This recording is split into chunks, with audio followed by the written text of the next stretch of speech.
Hello বন্ধুরা, আমি তানজিন আক্তারিতা। আমি বাংলাদেশের একজন সাধারণ মেয়ে।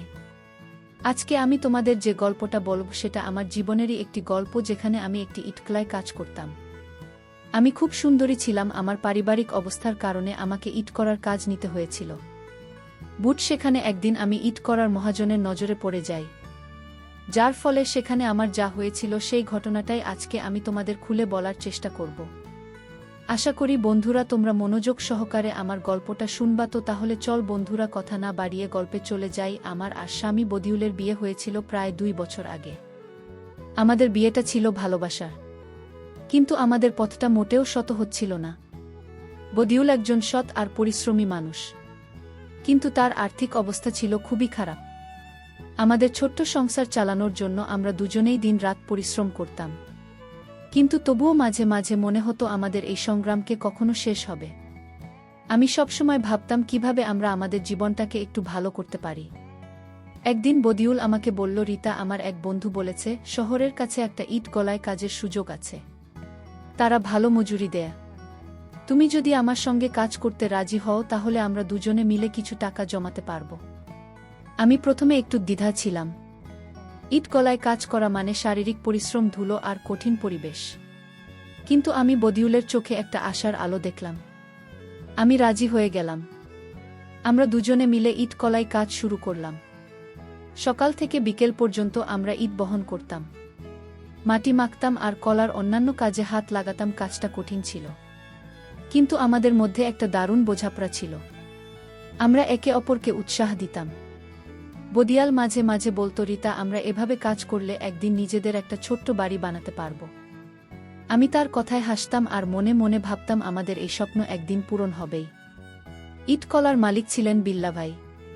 তিনি ছিলেন বেশ ভারী মানুষ, সবাই তাকে ভয় পেত, কিন্তু আমি আর বদিউল আমাদের কাজ ঠিকঠাক করতাম বলে তার সঙ্গে আমাদের তেমন কথা হতো না। বিল্লা ভাই মাঝে মাঝে গলায় এসে কাজের খোঁজখবর নিতেন। আমি লক্ষ্য করতাম তিনি সবার সঙ্গে কঠিনভাবে কথা বলতেন। একদিন কাজের কাকে বিল্লাভাই আমাকে ডেকে বললেন, রিতা, তুমি খুব ভালো কাজ করো, কাল একটু সময় দিও, আমি তোমার আর বদিউলের সঙ্গে কাজের বিষয়ে কিছু আলোচনা করতে চাই। আমি একটু অবাক হলাম, কিন্তু ভাবলাম এটা হয়তো কাজের সঙ্গে সম্পর্কিত কোনো বিষয়। আমি শুধু মাথা নাড়লাম আর কাজে মন দিলাম। সেদিন বাড়ি ফিরে আমি বদিউলকে বিল্লা ভাইয়ের কথাটা বললাম। বদিউলই তো চিন্তিত হলো, কিন্তু বলল, রিতা, তুমি শুধু নিজের কাজে মনোযোগ দিও, আমরা একসঙ্গে তার সঙ্গে কথা বলব যাতে সবকিছু পরিষ্কার থাকে। আমি বদিউলের কথায় সান্ত্বনা পেলাম আর ঠিক করলাম আমরা দুজনে মিলে সব পরিস্থিতি সামলাব। ইট কলার কাজ চলতে থাকল, আর আমি প্রতিদিন আরও মনোযোগ দিয়ে কাজ করতে লাগলাম। আমি বুঝতে পারছিলাম বিল্লা ভাইয়ের কথাবার্তা কাজের সঙ্গে সম্পর্কিত, তবে আমাদের সতর্ক থাকতে হবে। আমি ঠিক করলাম আমি আমার সম্মান আর আমাদের সংসারে মর্যাদা রক্ষা করব, যত কষ্টই হোক না কেন। ইট গলায় আমাদের কাজ চলছিল। প্রতিদিন সকালে আমি আর বদিউল একসঙ্গে কাজে যেতাম। আমরা দুজনে মিলে ইট সাজানো, মাটি মাখানোর কাজ করতাম। কঠিন পরিশ্রম হলেও আমাদের মনে একটা শান্তি ছিল, কারণ আমরা আমাদের স্বপ্নের জন্য কাজ করছিলাম। তবে বিল্লা ভাইয়ের আগের কথাগুলো আমার মনে একটা অস্থিরতা তৈরি করেছিল। আমি সবসময় সতর্ক থাকতাম যাতে কাজের বাইরে তার সঙ্গে অপ্রয়োজনীয় কথা না হয়। কয়েকদিন পর একটা ঘটনা ঘটল। বিল্লাভাই সেদিন কলায় এসে আমাকে ডাকলেন। তিনি বললেন, লিতা, তুমি একটু আমার অফিসে এসো, কিছু কাজের কথা আছে। আমি একটু ইতস্তত করলাম। আমার মন বলছিল এটা কাজের কথা হলেও আমার সতর্ক থাকা উচিত। তবুও আমি বদিউলকে জানিয়ে তার অফিস এর দিকে গেলাম। অফিস এ গিয়ে দেখি বিল্লাভাই বেশ হাসি খুশি। তিনি আমাকে বসতে বললেন আর বললেন, লিতা, তুমি খুব পরিশ্রমী, আমি তোমার কাজে খুব খুশি। তুমি যদি একটু বেশি সময় দাও আমি তোমার আর বদিউলের মজুরি বাড়িয়ে দিতে পারি। আমি শান্তভাবে বললাম, ধন্যবাদ বিল্লাভাই, আমরা আমাদের কাজ ঠিকঠাক করি, মজুরি বাড়ালে আমরা খুশি হব। তিনি কাজের বিষয়ে আরও কিছু কথা বললেন, কিন্তু আমি লক্ষ্য করলাম তার কথাবার্তা কাজের মধ্যে সীমাবদ্ধ ছিল না। তিনি হঠাৎ বলে উঠলেন, তুমি খুব ভালো কাজ করো রিতা, আমি তোমাকে আরও দায়িত্ব দিতে চাই। আমি বুঝলাম তার কথার ধরনে কিছু একটা অস্বাভাবিক আছে। আমি তাড়াতাড়ি বললাম, আমি আমার কাজে ফিরি, বদিউল আমার জন্য অপেক্ষা করছে। আমি দ্রুত অফিস থেকে বেরিয়ে এলাম। আমার মনে একটা অস্বস্তি হলো, কিন্তু আমি নিজেকে শান্ত রাখলাম। বাড়ি ফিরে আমি বদিউলকে সব খুলে বললাম। বদিউলকে একটু চিন্তিত হলো, কিন্তু আমাকে শান্ত করে বলল, রিতা, তুমি চিন্তা করো না, আমি তোমার পাশে আছি, আমরা একসঙ্গে এই পরিস্থিতির সমাধান করব। তার কথায় আমার মন একটু হালকা হলো। আমরা ঠিক করলাম আমরা কাজ চালিয়ে যাব, কিন্তু বিল্লা ভাইয়ের সঙ্গে কথাবার্তায় আরও সতর্ক থাকব। পরের দিন কলায় গিয়ে আমি লক্ষ্য করলাম বিল্লা ভাই আমাদের কাজের দিকে বারবার নজর রাখছেন। আমি ইচ্ছে করে বদিউলের কাছাকাছি থাকতাম। একটা মুহূর্তে যখন বদিউল অন্য কাজে ব্যস্ত ছিল, বিল্লা ভাই এসে আমাকে বললেন, রিতা, তুমি আমার কথা ভেবেছ? আমি তোমার জন্য আরও ভালো কাজের সুযোগ দিতে পারি। তুমি একটু সময় দাও, আমরা কথা বলি। আমি কঠিন গলায় বললাম, আমি আমার স্বামীর সঙ্গে কাজ করে সুখী, আমাদের শুধু কাজের সুযোগ দিলেই হবে। তার মুখটা একটু মলিন হয়ে গেল। তিনি চলে গেলেন। কিন্তু আমি বুঝতে পারলাম এই পরিস্থিতি এখানে শেষ হবে না। আমার মনে একটি দৃঢ় সংকল্প জন্ম নিল। আমি ঠিক করলাম আমি বিল্লা ভাইকে তার সীমার মধ্যে থাকতে বাধ্য করব, কিন্তু এমনভাবে যাতে আমার আর বদিউলের কাজের ক্ষতি না হয়। সেদিন রাতে আমি আর বদিউল অনেকক্ষণ কথা বললাম। আমরা ঠিক করলাম আমরা একটা পরিকল্পনা করব।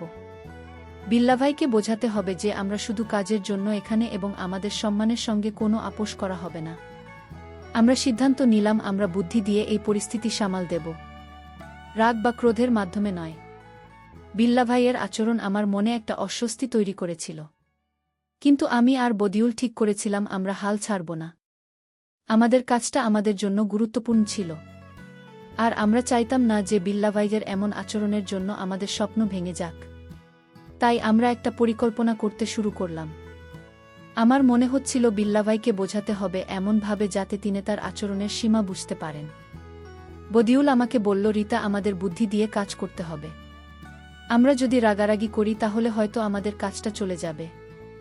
আমাদের এমন কিছু করতে হবে যাতে বিল্লা ভাই বুঝতে পারেন তার এই আচরণ ঠিক নয়। আমি তার কথায় সায় দিলাম।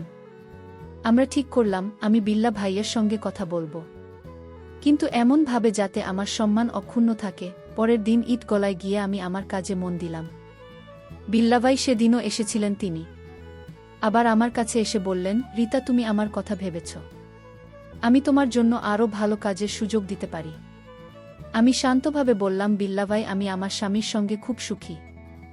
আমাদের শুধু আমাদের কাজের মজুরি দিয়ে সাহায্য করলেই আমরা কৃতজ্ঞ থাকব। আমি ইচ্ছে করেই তার কথার অতিরিক্ত অংশ এড়িয়ে গেলাম। বিল্লা ভাই একটু বিরক্ত মুখে চলে গেলেন। আমি লক্ষ্য করলাম তিনি এখন আমার কাজের দিকে বারবার নজর রাখছেন। আমি বদিউলকে বললাম, আমাদের এখনই কিছু করতে হবে, নইলে এটা আরও জটিল হয়ে যাবে। বদিউল বলল, রিতা, আমরা কলার অন্য শ্রমিকদের সঙ্গে কথা বলে দেখি, হয়তো আমরা একসঙ্গে মিলে বিল্লা ভাইকে বুঝিয়ে দিতে পারি। আমি এই পরিকল্পনা রাজি হলাম। ঈদ কলায় আমাদের সঙ্গে আরও অনেক মহিলা কাজ করতেন। আমি তাদের সঙ্গে কথা বলতে শুরু করলাম।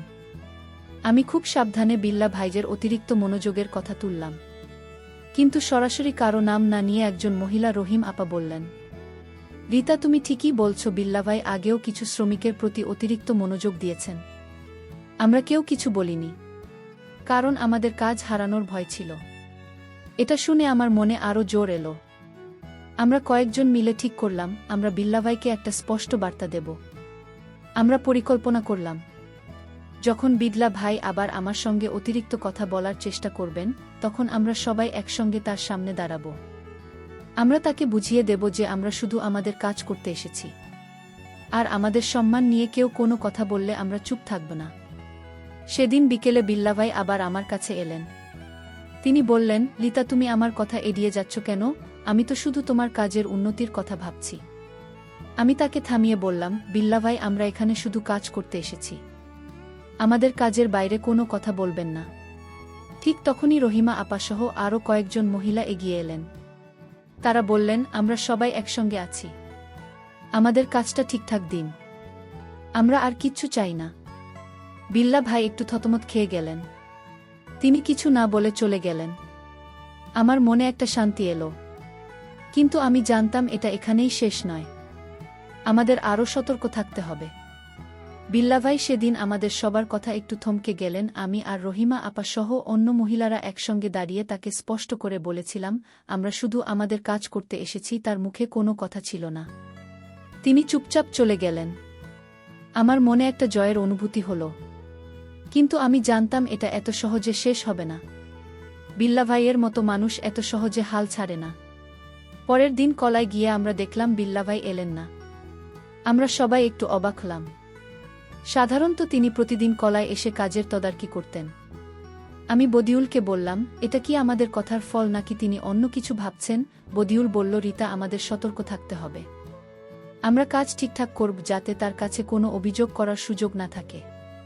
কয়েকদিন কেটে গেল, বিল্লা ভাই কলায় আসতেন, কিন্তু আমার সঙ্গে আর সরাসরি কথা বলতেন না। আমি লক্ষ্য করলাম তিনি এখন আমাদের কাজের দিকে বেশি মনোযোগ দিচ্ছেন, তবে মাঝে মাঝে দূর থেকে আমাদের দিকে তাকান। আমি রহিমা আপাকে বললাম, আপা, বিল্লা ভাই যেন কিছু একটা ভাবছেন, আমাদের আরও সতর্ক থাকতে হবে। রহিমা আপা বললেন, তুমি ঠিক বলছো রিতা, আমরা সবাই মিলে একে অপরের পাশে থাকব। একদিন কাজের শেষে বিল্লা পায় হঠাৎ আমাদের সবাইকে ডেকে একটা ঘোষণা দিলেন। তিনি বললেন, তোমরা সবাই খুব ভালো কাজ করছো। আমি তোমাদের জন্য একটা ছোট্ট পুরস্কারের ব্যবস্থা করেছি। কাল বিকেলে কলার পাশে একটা ছোট্ট অনুষ্ঠান হবে, সবাই আসবে। আমরা সবাই একটু অবাক হলাম। বিল্লা ভাইয়ের এমন উদারতা আমরা আগে দেখিনি।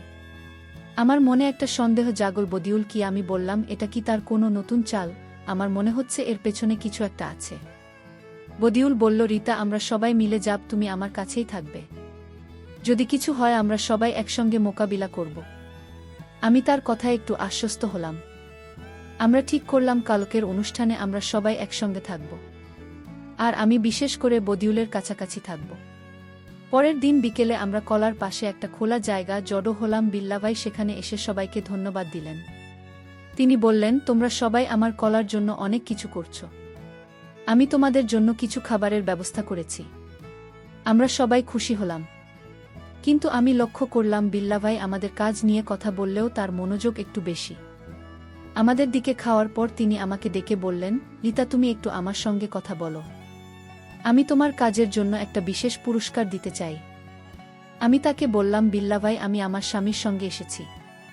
আপনি যদি কিছু দিতে চান, আমাদের দুজনের জন্যই দিন। আমার কথায় তার মুখটা একটু শক্ত হয়ে গেল।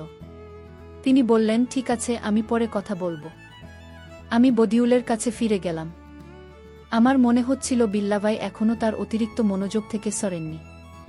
সেদিন রাতে আমি আর বদিউল ঠিক করলাম আমাদের পরিকল্পনাকে আরও শক্ত করতে হবে। আমরা রহিমা আপা আর অন্য শ্রমিকদের সঙ্গে কথা বলে ঠিক করলাম আমরা বিল্লাভাইকে একটা স্পষ্ট শিক্ষা দেব। কিন্তু কিভাবে তা নিয়ে মনে মনে ভাবছিলাম। বিল্লাভাইয়ের আচরণ আমাদের সবাইকে চিন্তায় ফেলেছিল। আমি, বদিমিনা, রহিমা আপাসহ কলার অন্য মহিলারা ঠিক করেছিলাম আমরা এবার বিল্লাভাইকে এমন একটা শিক্ষা দেব যাতে তিনি আর কখনো কারো সম্মান নিয়ে অতিরিক্ত কথা বলতে না পারেন। আমরা জানতাম এটা করতে হবে বুদ্ধি দিয়ে, যাতে আমাদের কাজের কোনো ক্ষতি না হয়। আমরা সবাই মিলে একটা পরিকল্পনা তৈরি করলাম। আমাদের পরিকল্পনা ছিল সহজ কিন্তু কার্যকর। আমরা ঠিক করলাম বিল্লাভাই যখন পরের বার আমার সঙ্গে একা কথা বলতে চাইবেন, আমি তাকে এমনভাবে কথা বলবো যাতে তিনি তার উদ্দেশ্য সবার সামনে প্রকাশ করে ফেলেন। রহিমা আপার বদিউল আমার পাশে থাকবেন, আর কলার অন্য শ্রমিকরাও আমাদের সমর্থন করবে। কয়েকদিন পর সুযোগটা এল। বিল্লাভাই একদিন কাজের ফাঁকে আমাকে ডেকে বললেন, রিতা, তুমি একটু আমার অফিসে এসো। আমি তোমার জন্য একটা বিশেষ কাজের কথা বলতে চাই। আমি জানতাম এটা তার আরেকটা চাল। আমি শান্তভাবে বললাম, ঠিক আছে বিল্লাভাই, তবে আমি আমার স্বামীকে সঙ্গে নিয়ে আসব। তিনি একটু বিরক্ত হলেন, কিন্তু বললেন, ঠিক আছে, তুমি একাই এসো, আমি শুধু তোমার সঙ্গে কাজের কথা বলতে চাই। আমি বদিউল্লাহ রহিম আপাকে ইশারায় জানালাম আমরা আগে থেকে ঠিক করে রেখেছিলাম আমি অফিস যাব, কিন্তু বদিউল্লাহ রহিম আপা দরজার কাছে লুকিয়ে থাকবেন। আমি অফিসে গেলাম। বিল্লাভাই আমাকে বসতে বললেন আর বললেন, লিতা, তুমি আমার কথা এড়িয়ে যাচ্ছ কেন? আমি তোমাকে আরও ভালো কাজের সুযোগ দিতে পারি। আমি ইচ্ছে করে তার কথায় সায় দিয়ে বললাম, আপনি কি ধরনের সুযোগ দিতে পারেন? বিল্লাভাই আমাকে স্পষ্ট করে বলুন। বিল্লাভাই ভাবলেন আমি হয়তো তার কথায় আগ্রহী হচ্ছি। তিনি বললেন, তুমি আমার সঙ্গে একটু বেশি সময় কাটাও। আমি তোমার আর বদিউলের মজুরি দ্বিগুণ করে দেব। আরও অনেক সুবিধা পাবে। ঠিক তখনই আমি জোরে বললাম, বিল্লা ভাই, আপনি কি আমাদের কাজের বিনিময়ে অযাচিত শর্ত দিচ্ছেন? আমরা এখানে শুধু কাজ করতে এসেছি। আমার কথা শুনে বদিউল্লাহ রহিম আপার দরজা খুলে ভেতরে ঢুকলেন। বিল্লাভাই থতমত খেয়ে গেলেন। রহিম আপা বললেন, বিল্লাভাই, আমরা সবাই শুনেছি আপনি এমন আচরণ আরও কতজনের সঙ্গে করেছেন। আমরা এখানে কাজ করি, আমাদের সম্মান নিয়ে কথা বলবেন না। বদি হলো শান্তভাবে বলল, আমরা আপনার গলায় কাজ করি, কিন্তু এর মানে এই নয় যে আপনি আমাদের কাজের বাইরে কোনো শর্ত দিতে পারেন। বিল্লা ভাইজের মুখ ফ্যাকাশে হয়ে গেল। আমরা আরও কয়েকজন শ্রমিককে ডেকে আনলাম। আমরা সবাই একসঙ্গে বললাম, আমরা এখানে কাজ করতে এসেছি, আমাদের সম্মানের দাম আছে। আপনি যদি এমন আচরণ চালিয়ে যান, আমরা সবাই কাজ বন্ধ করে দেব। বিল্লা ভাই বুঝতে পারলেন তিনি এবার ফাঁদে পড়েছেন। তিনি কোনো কথা না বলে চুপ করে রইলেন। সেদিন আমরা বাড়ি ফিরলাম। আমার মনে একটা শান্তি ছিল। আমরা বিল্লা ভাইকে তার ভুল বুঝিয়ে দিয়েছিলাম।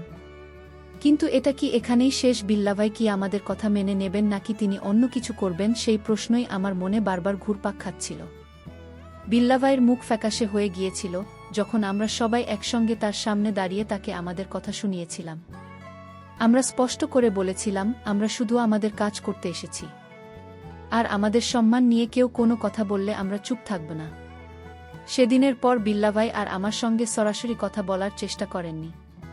কিন্তু আমরা জানতাম এখানেই সব শেষ হয়নি। কয়েকদিন কেটে গেল, বিল্লা ভাই কলায় আসতেন, কিন্তু আমাদের সঙ্গে শুধু কাজের কথা বলতেন।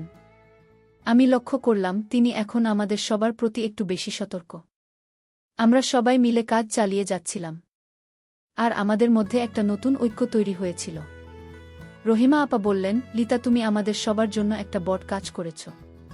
আমরা এখন একসঙ্গে থাকলে কেউ আমাদের অসম্মান করার সাহস পাবে না। একদিন বিল্লা ভাই হঠাৎ আমাদের সবাইকে ডেকে বললেন, আমি তোমাদের সঙ্গে কিছু কথা বলতে চাই। আমরা সবাই একটু অবাক হলাম। আমি বুঝতে পেরেছি আমার কিছু আচরণ তোমাদের কাছে ভুল লেগেছে। এই জন্য আমি দুঃখিত। আমি চাই না আমার কলার শ্রমিকরা অসন্তুষ্ট থাকুক। আমরা সবাই চুপ করে তার কথা শুনলাম। তিনি আরও বললেন, আমি তোমাদের মজুরি একটু বাড়িয়ে দেব আর কলার পরিবেশ আরও ভালো করার চেষ্টা করব। তার কথা শুনে আমাদের মনে একটা মিশ্র অনুভূতি হলো। আমি বদিউলের দিকে তাকালাম, সে চোখে ইশারায় বলল, দেখি এটা কতটা সত্যি। আমি রহিমা আপার সঙ্গে কথা বললাম, আমরা ঠিক করলাম আমরা তার কথা মেনে নেব, কিন্তু সব সময় সতর্ক থাকব। আমি বিল্লা ভাইকে বললাম, আমরা আপনার কথার জন্য কৃতজ্ঞ। আমরা চাই শুধু আমাদের কাজের মর্যাদা আর সম্মান থাকুক। তিনি মাথা নাড়লেন। এরপর থেকে কলার পরিবেশ অনেকটা বদলে গেল। বিল্লা ভাই আর কারো সঙ্গে অতিরিক্ত কথা বলতেন না। আমাদের মজুরি কিছুটা বাড়ল আর আমরা সবাই মিলে কাজের প্রতি আরও মনোযোগ দিলাম। আমি আর বদিউল আমাদের স্বপ্নের দিকে এগিয়ে যাচ্ছিলাম। আমরা টাকা জমাতে শুরু করলাম যাতে একদিন আমাদের নিজেদের একটা ছোট্ট বাড়ি হয়। একদিন রাতে আমি আর বদিউল বসে কথা বলছিলাম। আমি বললাম, আমরা একসঙ্গে এত বড় একটা সমস্যার মোকাবিলা করেছি, এটা আমাদের শক্তি। বদিউল হেসে বলল, রিতা, তুমি আমার পাশে থাকলে আমরা আরও অনেক কিছু করতে পারব। আমার চোখে পানি চলে এল। আমি বুঝলাম আমাদের একটা আর সাহসী আমাদের সবচেয়ে বড় শক্তি। পরিশেষে বন্ধুরা, আমি তোমাদেরকে বলব, আমাদের জীবনে যে কোনো কাজে মনের সাহস এবং একটাই আমাদের বড় শক্তি। আমরা যখন সবাই মিলে বিল্লা ভাইদের ভুল আচরণের বিরুদ্ধে দাঁড়িয়েছিলাম, তখন আমরা জিতেছিলাম। নিজের সম্মান রক্ষা করতে হলে সাহস আর বুদ্ধির প্রয়োজন। কখনো ভয় পেয়ে চুপ থাকলে নিজের ক্ষতি হয়। আমাদের এই গল্প আমাদের শেখায় নিজের মর্যাদার জন্য লড়াই করতে হয়, আর সেটা যদি একসঙ্গে করা যায় তাহলে সাফল্য নিশ্চিত। বন্ধুরা, গল্পটি ভালো লাগলে লাইক, শেয়ার এবং সাবস্ক্রাইব করে আমাকে অনুপ্রাণিত করবা। বন্ধুরা, এতক্ষণ ধৈর্য ধরে গল্পটি শোনার জন্য তোমাদের সকলকে অসংখ্য ধন্যবাদ।